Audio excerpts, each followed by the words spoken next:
Do you ever feel like you just can't stop thinking? You replay the past, worry about the future, and overanalyze everything? That's overthinking, and it's more common than you think. It can feel like your brain is stuck on a hamster wheel going nowhere fast.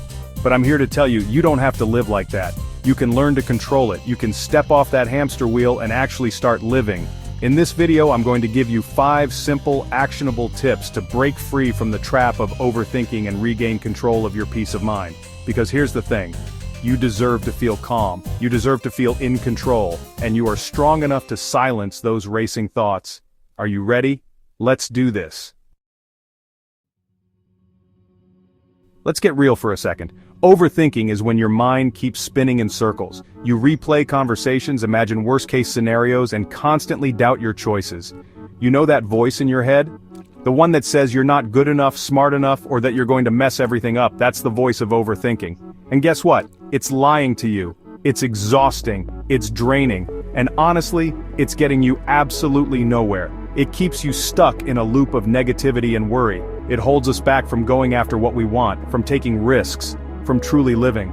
But here's the thing about overthinking. It isn't a sign of intelligence or care, as much as our brains want us to believe that.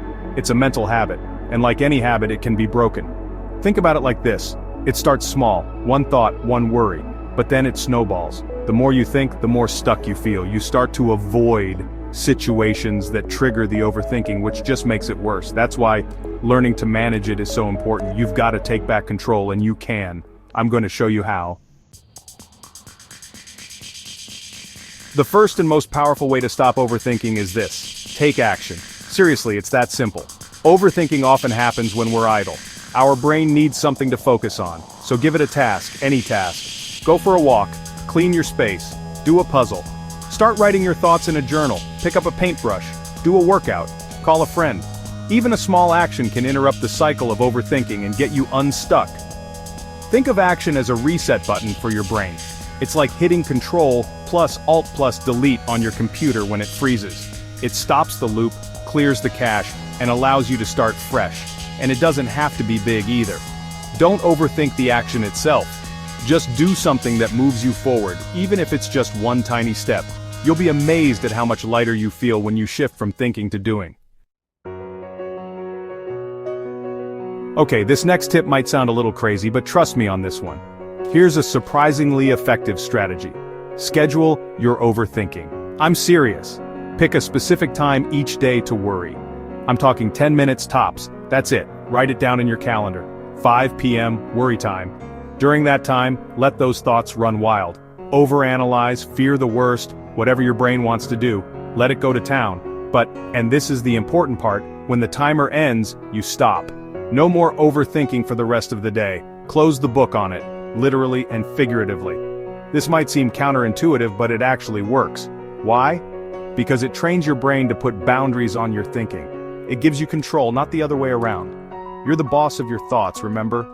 So set those boundaries and watch your anxiety lessen. Let's be honest. Overthinking often focuses on things we can't control, what others think, what might happen in the future, or what already happened in the past. We ruminate on things we said, decisions we made, things we wish we could change. Sound familiar? But all that does is drain your energy. It's wasted energy. It's like trying to swim against a riptide. You're just going to wear yourself out. So instead of getting swept away, ask yourself this powerful question: is this in my control? If the answer is yes, take action. Do something about it. Channel that energy into making a plan, making a change, making a difference. But if the answer is no, if it's something you can't control, let it go. It's not worth your time or your energy. It's a powerful mindset shift, and it frees up your mental energy for what really matters, the things you can actually do something about. Sometimes overthinking hits you like a wave. Your thoughts start racing, your heart beats faster, and you feel that familiar sense of panic setting in. So what do you do when you're in the middle of an overthinking spiral? Try this simple but super effective technique, the 5-4-3-2-1 grounding technique. This technique is like hitting the pause button on your thoughts.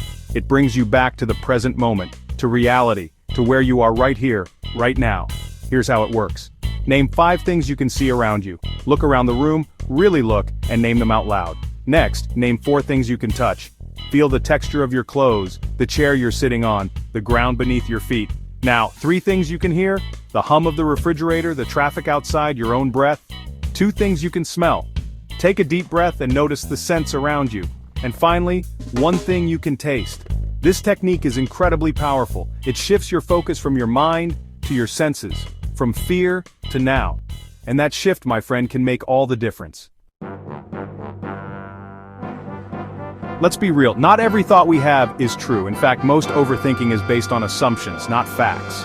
We jump to conclusions, we imagine the worst-case scenario. We let our insecurities run wild, so the next time you catch yourself spiraling into a pit of what-ifs, and maybe stop and ask yourself this: is this thought true? Do I know for a fact that this is true? More often than not, the answer is no. You're catastrophizing. You're letting your fear take the wheel. So challenge those thoughts, put them on trial, demand evidence. Write down the thought that's causing you stress, then write down all the evidence you can find to support it. Next, write down all the evidence that contradicts it. Be honest with yourself. You'll be amazed at how quickly those negative thoughts start to crumble when you hold them up to the light of truth. Listen, overthinking is a habit, and like any habit, it takes time and effort to break. But the good news is, you are not your thoughts. You are not powerless against them. You have the power to choose which thoughts you give attention to, which thoughts you let control you. So start small. Pick one of these tips and really commit to it. Write it down, set reminders, tell a friend to hold you accountable.